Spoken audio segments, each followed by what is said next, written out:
நெத்தியில இந்த 3 விரல் அப்படியே திருநீரை எடுத்து வானத்தை பார்த்து நமச்சிவாய வாழ்க நாதன் தாள் வாழ்கன்னு சொல்லும் போது நெத்தியில திருநீர் பூசினால் அவர் நெஞ்சில ஈசன் இருக்கிறார் அப்படின்னு அர்த்தம்.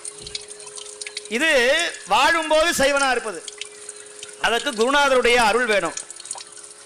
இதுவும் முடியல அப்படின்னு சொன்னா நம்ம உடம்புல இருந்து உயிர் பிரிகிற வரையுமாவது அப்பொழுதாவது திருநீரை பூசி சிவநாமத்தை சொல்லி ஒரு நாளாவது ஒரு வேளையாவது சிவனுக்கு அடிமை யார் செய்கிறார்களோ அவர்களை ஈசன் கைவிட்டதாக வரலாறு கிடையாது, சரித்திரம் கிடையாது.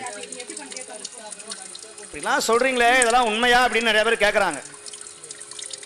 சும்மா சிவபெருமானை கும்பிடுங்க எல்லாம் கிடைக்கும்.